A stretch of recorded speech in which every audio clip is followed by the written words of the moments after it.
More than anyone in modern business, Steve Jobs knew how to create an emotional bond with his customers. So with the masses of Apple faithful in mind, they should really put a label on his new biography. Warning, Steve Jobs was not a nice guy.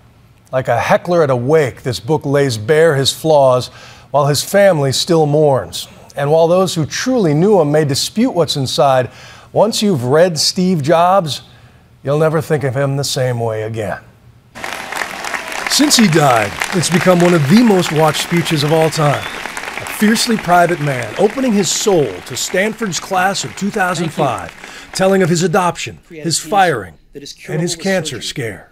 I had the surgery, and thankfully, I'm fine now. We know now that was not entirely true.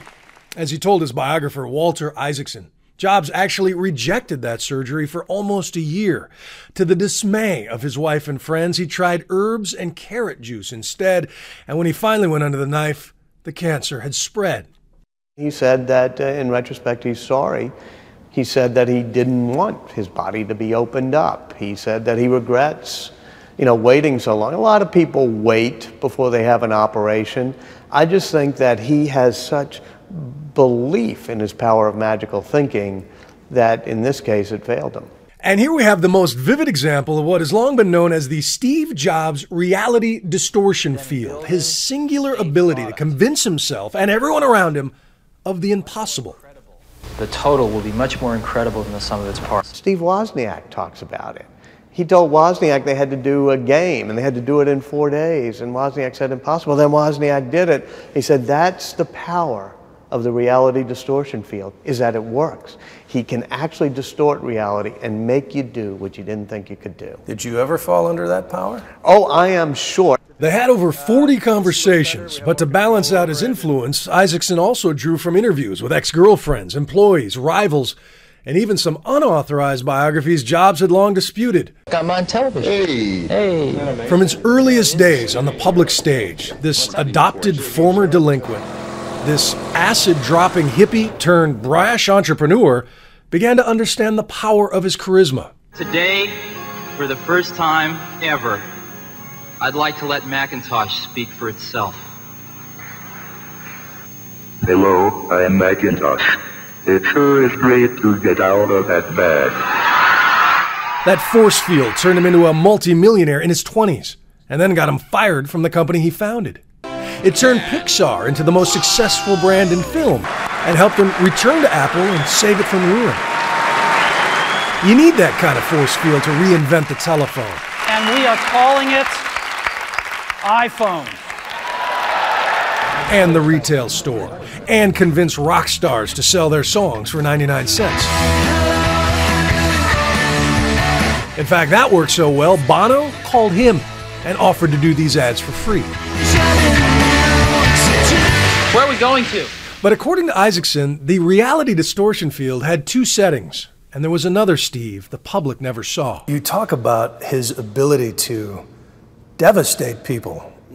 With a stare or with a tantrum. You write that he could stun an unsuspecting victim with an emotional towel snap, perfectly aimed. Right. You know, a lot of tech geeks, and you cover them all the time, they're kind of disconnected emotionally. They don't emotionally engage. They have trouble making eye contact. Steve was at the other extreme. He knew emotionally every single thing about you. When he was upset with somebody's work, he wouldn't just sort of rant. He would rant in a way that would get right to the core of somebody's emotional weaknesses or vulnerabilities. Isaacson describes how many of his victims were the people who loved him most, the friend who helped build Apple and then was frozen out of well-deserved stock options, the girlfriend who scrawled, "Neglect is a form of abuse" on the wall of their apartment, and the daughter he refused to acknowledge, even after a court-ordered DNA test proved he was her father. Well, he said that it was one of the things he regrets in his life, which was that he was not more forthcoming.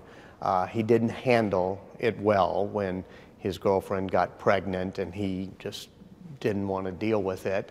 He expressed some regrets, and then he's had off again, on again, but fortunately, by his later years, on-again relationship with his daughter, Lisa. According to the book, Jobs proposed to Laureen Powell, and didn't mention it again for months. Even after she'd gotten pregnant, he remained so detached she moved out. But he came to his senses, the story goes, and was there 20 years later when he needed her most. As for legacy, well, in his quest for perfection, he even found fault in his hand-picked successor. Tim Cook is a brilliant executive, he told Isaacson, but he's not really a product person per se. That is a hell of a comment, since Cook now has to prove they can create great products without him. The grand question I came away with after finishing this is, would Apple be Apple if he had been a nicer guy? That's the big question. Part of it is, it was just who he was. I'd say, why do you sometimes get so intense with people? He said, that's who I am. I do think that sometimes his prickliness, his temper, whatever it was, probably wasn't necessary, may have even been counterproductive. But it's hard to argue with the results, which is the type of team he built and the loyalty he was able to engender. Here's to the crazy ones, the misfits, the rebels. No better proof than the employees-only memorial a few days back. How could a tyrant ever leave this kind of devotion behind? Among his last advice he had for me and for all of you was to never ask what he would do. Just do what's right, he said. And just listen to Johnny Ive. In the book, Apple's wizard of design describes frustration over Jobs taking credit for his ideas. Well, not here. Not now. So his, I think, was a victory for beauty, for purity, and as he would say, for giving a damn. Here's for giving a damn. Walter Isaacson's book, Steve Jobs, is out right now.